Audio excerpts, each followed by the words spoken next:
cuello es la estructura comprendida entre la cabeza y el tórax. Es la vía de paso de elementos vasculares, viscerales y nerviosos. Tiene una morfología variante. Su longitud oscila entre los 7 y 8 centímetros. Se encuentra limitado en la parte superior por el borde de la mandíbula, la articulación temporomandibular y borde inferior del occipital. En la parte inferior por el borde superior del manubrio del esternón, la cara superior de ambas clavículas y el borde inferior de C7. Tenemos al esplenio, complejo mayor, complejo menor, transverso del cuello, recto mayor posterior de la cabeza, recto menor posterior de la cabeza, oblicuo mayor de la cabeza y oblicuo menor de la cabeza. Tenemos al cutáneo del cuello, esternocleidomastoideo, escaleno anterior, medio y posterior, recto lateral de la cabeza, intertransversos, recto anterior mayor de la cabeza y largo del cuello. Tenemos al digástrico, estiloioideo, milioideo, genioideo. Esternocleidoioideo, homoioideo, esternotiroioideo, tiroioideo. Los ganglios linfáticos o linfonodos son órganos encapsulados que se encuentran en el trayecto de los vasos linfáticos y se encuentran en casi todo el organismo. Principalmente se encontrarán en axilas, ingles, cuello y abdomen. En el cuerpo humano existen entre 500 y 1000 ganglios. Todos los vasos linfáticos deben pasar por el ganglio antes de pasar al torrente sanguíneo. Así que los vasos aferentes pasan por la parte convexa de los ganglios y por el ilium van a salir las venas y los vasos eferentes. Por el mismo ilium entran las arterias y las venas que van a irrigar el interior del ganglio. El ganglio va a tener las siguientes partes: la cápsula, el seno, nódulo, córtex e ilium. Va a tener dos funciones principales. 1. Filtrar la linfa de sustancias extrañas como bacterias, células cancerosas y posteriormente destruirlas. 2. Producir glóbulos blancos tales como linfocitos, monocitos y células plasmáticas encargadas de la destrucción de sustancias extrañas. De esta manera, cuando hay una infección, los ganglios aumentan de tamaño debido a que producen glóbulos blancos adicionales para hacer frente a la misma. La tráquea es un conducto fibrocartilaginoso. Es la continuación de la laringe y termina en el mediastino bifurcándose en dos bronquios principales. Mide 12 centímetros en el adulto y su diámetro es de 17 milímetros. Es móvil, flexible gracias a su articulación fibrosa formada por 15 a 20 anillos cartilaginosos abiertos hacia atrás. Al ser cilíndrica, permite el paso del aire durante todo el ciclo respiratorio, así como la hematosis y la fonación. La tráquea también posee una función de drenaje relacionada con su aparato mucociliar, que permite la eliminación de las partículas inhaladas hacia la faringe inmunitaria celular y humoral específica.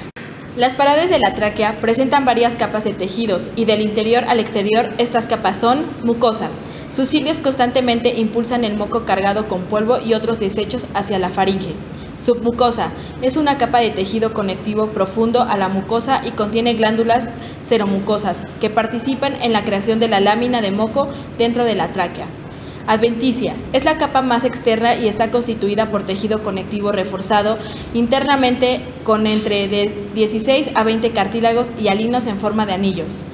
Los anillos de cartílago dan cierta rigidez al lumen de la tráquea a fin de que no colapse hacia el interior y no se expanda al exterior por los cambios de presión que se producen durante la inspiración y la expulsión de los gases respiratorios. Y por último tenemos a la carina, marcando el punto donde termina la tráquea al dividirse en los dos bronquios.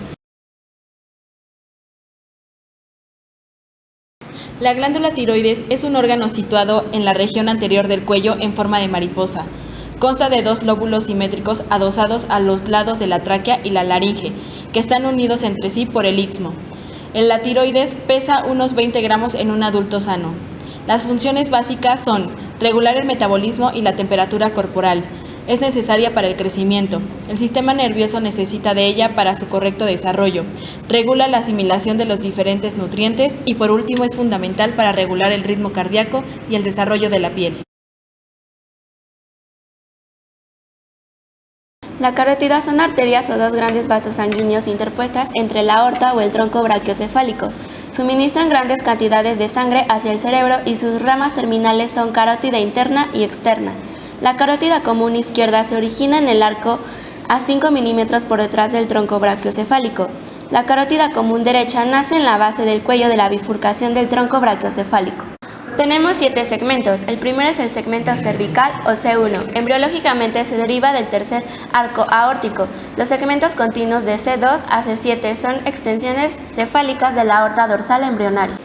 Segmento petroso o C2 corresponde al segmento dentro del canal carotiideo óseo e inicia dentro del curso vertical a 1 centímetro aproximadamente para cambiar de orientación formando un asa. Segmento rasgado o C3 es un segmento corto que se extiende desde el ápex de la porción petrosa del hueso temporal, donde finaliza del canal carotiideo y transcurre por encima del cartílago que cubre el foramen rasgado y se curva posteriormente hacia el seno cavernoso. Segmento cavernoso o C4. Este trayecto inicia del reborde superior del ligamento petrolingual y está contenido en el espacio formado por la separación de los pliegues de la dura madre, llamado espacio seno cavernoso. Segmento clinoideo o C5 es un segmento corto localizado interdural del inicio del anillo dural aproximado y finalizando en el anillo dural distal cercano de la apófisis silonoidea anterior. Segmento oftálmico o C6. Este segmento inicia a nivel de la apófisis rea superior y se extiende hacia el origen de la arteria comunicante posterior. Segmento comunicante o C7. Inicia justo en el origen de la arteria comunicante posterior y se extiende hasta la bifurcación de la arteria cerebral anterior media.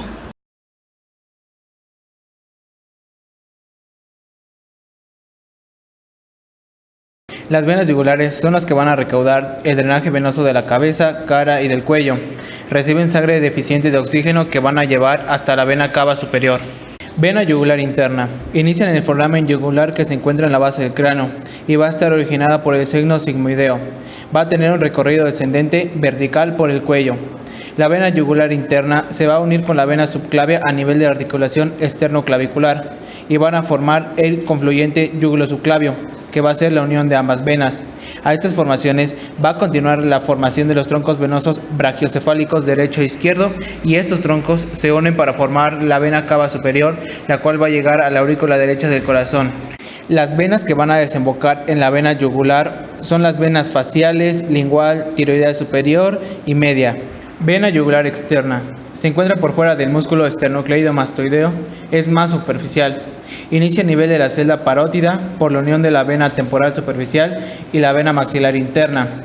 Tiene un recorrido descendente, es más delgada a comparación de la vena yugular interna. Va a terminar como afluente de la vena subclavia. Las venas que son afluentes de la vena yugular externa son la vena auricular posterior, faríngea, escapular anterior y posterior.